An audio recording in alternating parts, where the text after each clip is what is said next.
यदि किसी स्त्री में यह 4 आदतें शामिल हो तो समझ लेना कि वह चरित्रहीन है।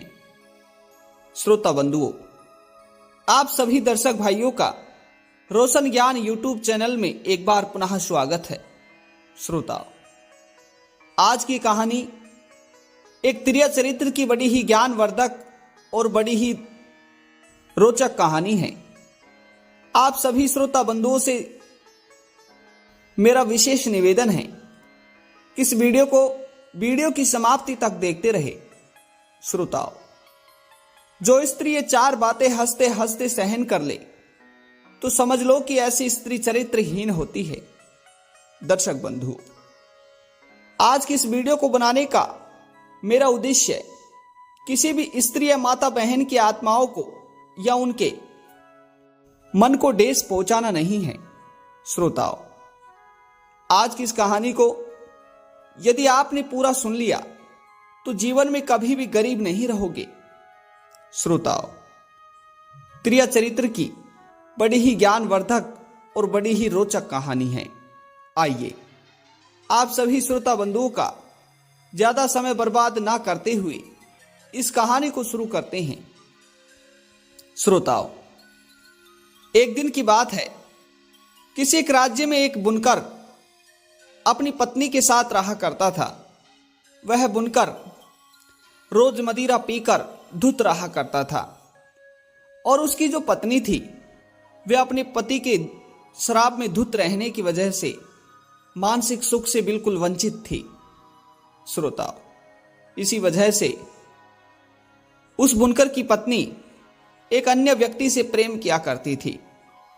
श्रोताओ, एक दिन की बात है, एक दिन बुनकर और उसकी पत्नी शहर की तरफ जंगल के रास्ते होकर जा रहे थे। तभी रास्ते रास्ते उन्हें एक ऋषि दिखाई दिए।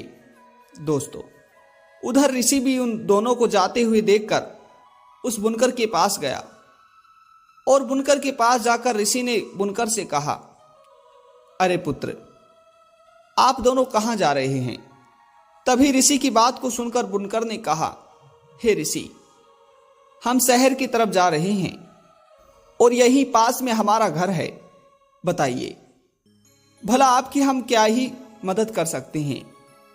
श्रोताओं, तभी वे ऋषि उस बुनकर और बुनकर की पत्नी से कहते हैं कि हे पुत्र, मैं बड़े ही दूर से आया हूं और मुझे चलते चलते रात्रि हो चुकी है और अभी तो मुझे बहुत आगे जाना है। यदि तुम्हारी इजाजत हो तो क्या आज रात्रि में तुम्हारे घर बिता सकता हूं? मुझे तो भले ही सोने के लिए एक चादर ही दे देना, भले ही मुझे भोजन खिलाने के लिए तुम्हारे पास निवाला भी ना हो, मुझे नहीं चाहिए। दर्शक बंधु, तभी बुनकर उस ऋषि के सामने हाथ जोड़कर और राम राम का नाम लेकर ऋषि से कहता है, हे ऋषि, आप हमारे लिए भगवान का रूप हैं, भगवान का स्वरूप है। आपकी खातिरदारी करना, आपको भोजन कराना और अच्छे से सुलाना हमारा कर्तव्य ही नहीं बल्कि हमारा कर्म भी बनता है। बंधु, तभी बुनकर अपनी पत्नी से कहता है कि हे प्रिय, तुम इस ऋषि को लेकर हमारे घर चलो और इनके लिए अच्छा सा भोजन बनाओ और अच्छे से इनके विश्राम करने के लिए बिस्तर लगा दो। तब तक मैं पास ही के गांव में जाकर मदिरा पीकर आता हूं। दर्शक बंधु, अब तो वह बुनकर अपनी पत्नी को उस ऋषि के साथ घर की तरफ भेजकर स्वयं दूसरे गांव मदिरा पीने के लिए चले जाता है। दर्शक बंधु, उधर जो बुनकर की पत्नी थी उसे आज रात्रि को ही अपने प्रेमी से मिलने के लिए जाना था, तो वह घर उस ऋषि को ले जाकर फटाफट से उसके लिए भोजन बनाती है और झटपट से उसके लिए बिस्तर लगा देती है। श्रोता बंधु, अब उस ऋषि को भोजन खिलाकर और उनके बिस्तर लगाकर बुनकर की वह पत्नी अपने प्रेमी के लिए ठीक तरह से 16 श्रृंगार करती है और अच्छे से सज धज कर वह उसी जंगल के रास्ते अपने प्रेमी से मिलने के लिए चल देती है। श्रोता, अब तो जैसे ही वह आधे रास्ते पहुंचती है तो वह देखती है कि सामने से उसका पति आ रहा है। बंधु, अपने पति को सामने से आते देख बुनकर की वह पत्नी वापस अपने घर की तरफ झटपट से भागने लगती है। उधर बुनकर ने नशे की धुत में अपनी पत्नी को आते हुए देख लिया था और बुनकर को समझ आ जाता है कि गांव के कुछ लोग मुझसे कह रहे थे कि तुम्हारी पत्नी तुम्हारी पीठ पीछे कहीं जाती है, तो मुझे लगता है कि आज उन लोगों ने सत्य ही कहा है। श्रोताओं, अब तो वह बुनकर नशे में धुत होकर अपने घर जाकर अपनी पत्नी से पूछता है कि हे वेश्या, अभी जब मैं आ रहा था तो तुम इतनी सज धज कर कहां जा रही थी? तभी बुनकर की पत्नी कहती है, अजी क्या बात करते हो, मैं तो कहीं नहीं गई, और यदि आपको विश्वास नहीं होता तो आप इन ऋषि से पूछ लीजिए। दोस्तों, ऋषि को सारी घटना का पता था, परंतु ऋषि ने उन लोगों के बीच में दखल अंदाजी करना ठीक नहीं समझा। श्रोताओं, तभी बुनकर के बार बार पूछने पर भी बुनकर की पत्नी ने सत्य नहीं बताया, तो बुनकर ने गुस्से में अपनी पत्नी को अपने घर के बाहर एक खंबे से बांध दिया। बंधु, अब खंबे से बांधकर बुनकर अपने घर के भीतर चला जाता है और नशे की हालत में चुपचाप सो जाता है। दर्शक भाइयों, जैसे ही बुनकर थोड़े ही समय बाद वापस बाहर निकल कर आता है और बाहर निकल कर आकर अपनी पत्नी से पूछता है कि अब तो बता दो, आखिर सत्य क्या है? यदि तुम मुझे सत्य बता दोगी तो वास्तव में ही मैं तुम्हें छोड़ दूंगा। दर्शक बंधु, कहते हैं कि स्त्री हट और बाल हट, त्रिया हट, ये सभी हट बड़े ही हट भरे होते हैं। यदि ये लोग किसी एक बात को ठान लेते हैं तो फिर ब्रह्मा और विष्णु महेश की भी नहीं आने देते। श्रोताओ, इसी तरह उस बुनकर की पत्नी ने अपने पति को सच बताने से बिल्कुल ठान लिया था और अपने पति को बिल्कुल सत्य नहीं बता रही थी, तो बुनकर परेशान होकर वापस जाकर सो गया। दर्शक बंधु, अब तो थोड़ी ही देर बाद बुनकर की पत्नी की एक सहेली बुनकर की पत्नी के पास आती है और आकर कहती है कि हे सहेली, भला तुम यहां पर क्यों बंधी हुई हो और तुम्हें यहां पर किसने बांधा? तुम्हें पता नहीं कि तुम्हारा प्रेमी तुम्हें जंगल के रास्ते बुला रहा है, वो वहां पर काफी समय से खड़ा है। दोस्तों, तभी अपनी सहेली से बुनकर की पत्नी कहती है, अरे बहन, मैं क्या ही करूं, अब तो तुम ही बताओ। ये देखो, मेरे पापी पति ने तो मुझे यहां पर बांध रखा है, अब भला मैं चाहकर भी यहां से नहीं जा पा रही। दर्शक भाइयों, तभी बुनकर की पत्नी की वह सहेली बुनकर की पत्नी से कहती है, अच्छा ठीक है, तुम ऐसा करो, अपने कपड़ों को खोलकर मुझे दे दो और मेरे कपड़े तुम ले लो, जिससे तुम्हारी जगह मैं बंध जाती हूं, जब तक तुम अपने प्रेमी से मिलकर वापस आ जाओ। दर्शक बंधु, उधर अब तो वो दोनों ही सहेली आपस में कपड़े बदल लेती हैं और बुनकर की पत्नी अपने प्रेमी से मिलने के लिए जंगल की तरफ चले जाती है। श्रोताओं, उधर पीछे से बुनकर आता है और अब तो गुस्से में अपने साथ एक खंजर को हाथ में लेकर आता है और आकर पुनः खंबे से बंधी अपनी पत्नी समझकर अपने पत्नी की सहेली से कहता है, आप तो बता दो, आखिर सत्य क्या है? यदि अब तुमने सत्य नहीं बताया तो मैं तुम्हारी नाक को काट दूंगा।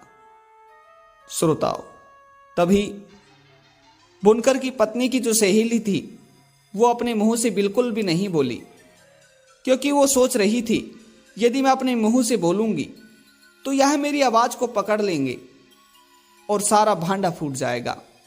श्रोताओ, तभी बुनकर गुस्से में आकर और नशे में धुत होकर अपनी पत्नी समझकर उस कुम्हारन की नाक को काट देता है।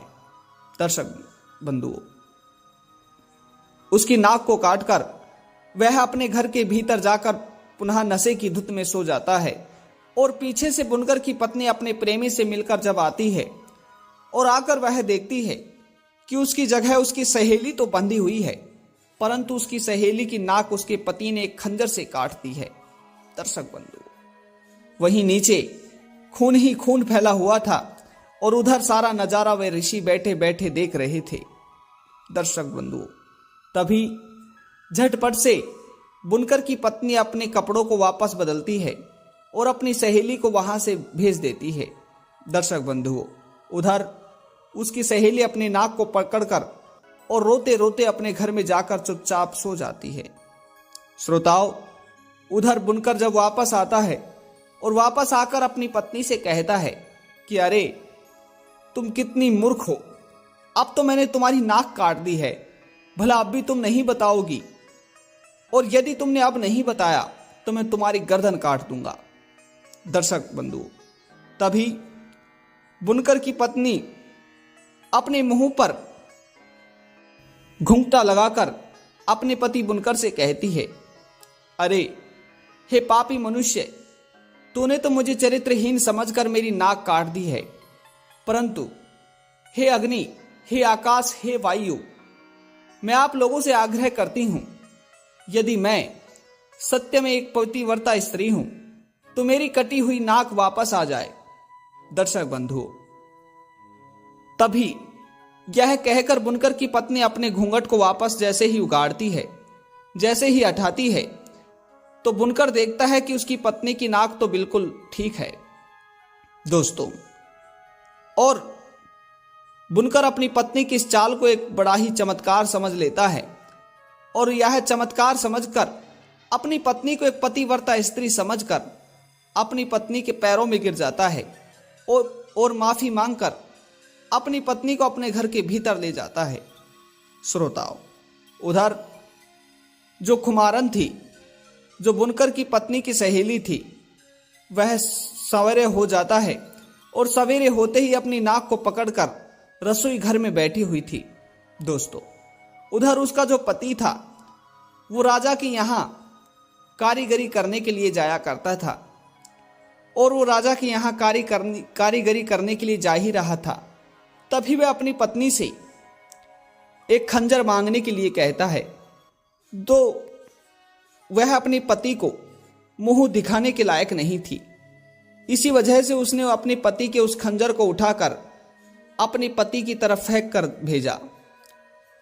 अपनी पत्नी के ऐसे व्यवहार को देखकर वह कारीगर इससे गुस्सा हो गया और उसने उस खंजर को वापस अपनी पत्नी की तरफ जैसे ही फेंक कर मारा तो वह खंजर उसको लगा तो नहीं, परंतु उसकी पत्नी ने अपनी नाक कटी हुई को एक बहाना बना लिया और जोर जोर से चिल्लाने लगी और कहने लगी कि मेरे पति ने मेरी नाक काट दी है।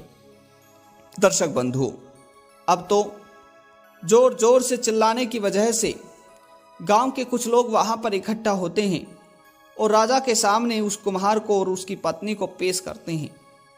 तभी राजा साहब ने उस कुम्हार को सजाए मौत की सजा सुना दी। तभी वे ऋषि वहां से गुजर रहे थे तो ऋषि को यह फैसला सुनकर रहा नहीं गया और ऋषि ने वहां जाकर सत्य घटना सुना दी। तभी राजा ने उस बुनकर और बुनकर की पत्नी को भी वहां बुलाया और बुनकर की पत्नी और उस कुम्हारन को तीनों को कारागार में डलवा दिया और उस कारीगर को वहां से आजाद करवा दिया। श्रोताओं, तो यही होती है एक चरित्रहीन स्त्रियों की चाल। दर्शक बंधुओं, इसीलिए कहते हैं कि स्त्रियों के ठीक तरह से रचे गए दंभ का पार आज तक ब्रह्मा भी नहीं समझ पाए। दोस्तों, मित्रों, ये कहानी आप सभी को कैसी लगी कमेंट बॉक्स में अवश्य बताइएगा और रोशन ज्ञान यूट्यूब चैनल को अभी तक आपने सब्सक्राइब नहीं किया तो श्रोता बंधुओं, चैनल को सब्सक्राइब अवश्य कीजिएगा। धन्यवाद।